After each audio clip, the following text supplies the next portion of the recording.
జై బండ్ల, జై కేజీఎఫ్. అందరికీ నమస్కారం. వేదికకి అలంకరించిన పెద్దలు,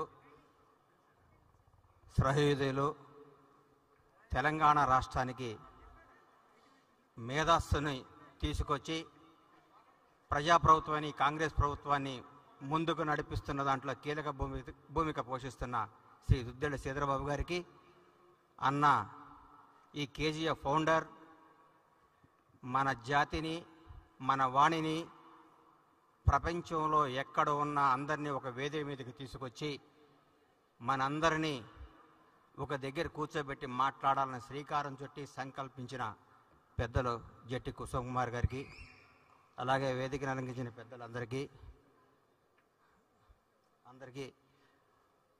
నా హృదయపూర్వక ధన్యవాదాలు. రవి అస్తమించని దేశాన్ని బ్రిటిష్ వాడు పరిపాలించాడని చిన్నప్పుడు చదువుకున్నాం. రవి అస్తమించని దేశం ప్రతి ఊళ్ళో కమ్మవాడు జెండా ఎగరేస్తున్నాడని కొత్తగా తెలియజేసుకుంటున్నాం. నన్ను ఒక ఆయన అడిగాడు, అరే కమ్మవాళ్ళు అంటే ఏంది అని. ఉదయాన్నే సూర్యుడితో గొడవ పడుతూ ఎప్పుడొస్తావని లేపేవాడు, అవసరమైతే సూటు ఇప్పి నాటేసేవాడు, ఆకాశం వైపు కసిగా చూసేవాడు, అవకాశం కోసం ఆశతో ఎదురు చూసేవాడు, నిజాయితీగా మాట్లాడేవాడు, ఎంత కష్టం వచ్చినా ఆత్మాభిమానాన్ని తాకట్టు పెట్టకుండా విజయం కోసం పోరాడేవాడు. నూనూగు మీసాల వైపు తిప్పుకుంటూ నేను సాధిస్తాను అని తపనతో పరిగెట్టడానికి చిరుతలా పరిగెట సిద్ధంగా ఉన్న యువకులు ఉంటారు చూడండి, అదే కమ్మవాడు అని చెప్పా. అన్ని కులాలని గౌరవిస్తా, నా కులాన్ని అభిమానిస్తానని చెప్తా. అందరూ అంటారు, ఈరోజు నాకు కొంచెం బాధ అనిపించింది. ప్రపంచవ్యాప్తంగా ఉన్న ప్రతి కమ్మవారు అందరూ ఇక్కడికి రావటం జరిగింది. ఇక్కడుండి మన కులాన్ని మనం గర్వంగా చెప్పుకునే విధంగా కొందరు రాకపోవడం నాకు బాధ అనిపించింది. గౌరవనీయులు శ్రీధరబాబు గారు ఎంతో బిజీగా ఉండి కూడా మన కమ్యూనిటీ కాకపోయినా మన ఆశీర్వదించడానికి ఇక్కడికి వచ్చి మనలో ఒకరైన ఒక జ్ఞాని ఆయన మన అందరిని ఆశీర్వదించడానికి వచ్చారు చూడండి. అలాంటి సద్బ్రాహ్మణ్ణి మనం ఈ విధంగా చేతులెత్తి నమస్కరిస్తూ మీరు రావటం మాకు చాలా ఆనందం సార్.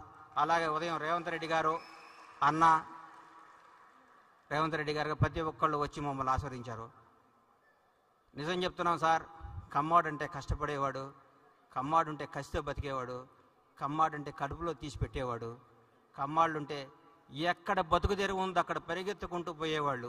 ఎందుకంటే నేనే చెప్తున్నా, 1973 సంవత్సరంలో తినటానికి ఇబ్బంది పడి మేము గుంటూరు జిల్లా నుంచి చిన్న సంవత్సరం పిల్లాన్ని చంకనేసుకొని, చిన్న పిల్లల్ని నేర్చుకొని బతకటానికి కర్ణాటక వలస వచ్చిన కుటుంబం నుంచి వచ్చిన వాడిని నేను.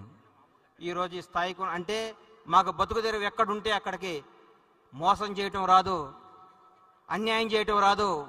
కమ్మవాడికి వచ్చింది కష్టపడటం నేర్పిన విద్య కమ్మ జాతిలో ఉందని నేను గర్వంగా చెప్పుకుంటా. చెరువులో పడ్డాడు ఈత్తం చూసాం, వాగులో పడ్డాడు కొట్టుకురావటం చూసాం, బోర్లో పడ్డా పైకి లేచేవాడే కమ్మవాడు. మామూలుగా బోర్లో పడితే ఎవరైనా చచ్చిపోతారు, బోర్లో పడ్డా పైకి రాగలిగే కెపాసిటీ ఉన్నవాడే కమ్మవాడు. కమ్మవాడిగా పుట్టినందుకు గర్విస్తాం, కమ్మవాడిగా పుట్టినందుకు ఆనందిస్తాం. ప్రతి ఒక్కరికి చెప్తున్నా, లేని కమ్మ పిల్లల్ని, కమ్మ ఒక్కరిని ఆశీర్వదించండి, ఆదుకోండి, వీలైనంత సహాయం చేయండి. మేము పెద్ద పెద్ద కంపెనీలు పెట్టాం, మేము పెద్ద పెద్ద డాక్టర్లు అయ్యాం, మేము పెద్ద పెద్ద ఫ్లైట్లు కనిపెట్టాం కాదు. మన కమ్యూనిటీలో కష్టపడ్డ యువకుల్ని చేయి అందించండి, వాళ్ళకి భవిష్యత్తు ఇవ్వండి, వాళ్ళ జీవనోపాధికి సహకరించండి. ఒక్క ప్రతి కమ్మవాడు మీకున్న స్థాయికి 10 మంది పిల్లల్ని మీ దగ్గర ఎంకరేజ్ చేయగలిగారంటే భావి తరాల్లో మన కులం, మన కమ్యూనిటీ ఉన్నత స్థాయిలో ఉండాలని కోరుకునేవాడిని. ముఖ్యంగా నేను చెప్తున్నా, ఈరోజు కాదు, అమెరికాలో తానా ఉత్సవాలు ఎదురు చూశాను. అమెరికాలో భవిష్యత్తులో అమెరికా ప్రెసిడెంట్ కూడా కమ్మవాడే అవకాశాలు చాలా ఉన్నాయి. ఆ స్థాయి ఉంది, ఆ స్టామినా ఉంది, ఆ దమ్ము ఉంది, ఆ ధైర్యం ఉంది. ఎవరికైనా ఎదురు తిరిగి నిలబడి సవాలు చేసే సత్తా ఉన్నవాడు కమ్మవాడు. అందుకని మీ అందరికీ చెప్తున్నా, దయచేసి పెద్ద పెద్ద కంపెనీలు పెట్టారు, పెద్ద చేశారు, లేని కమ్మ పిల్లల్ని ఆదుకోండి, కమ్మ వాళ్ళని ఎంకరేజ్ చేయండి, కమ్మ వాళ్ళ అభ్యుదయకి సహకరించండి.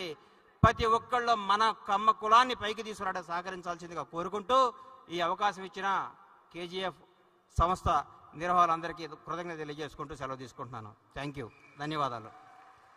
Thank you so much, Bandla Ganesh Garu. It's a valuable speech. Thank you so much for coming here. Next.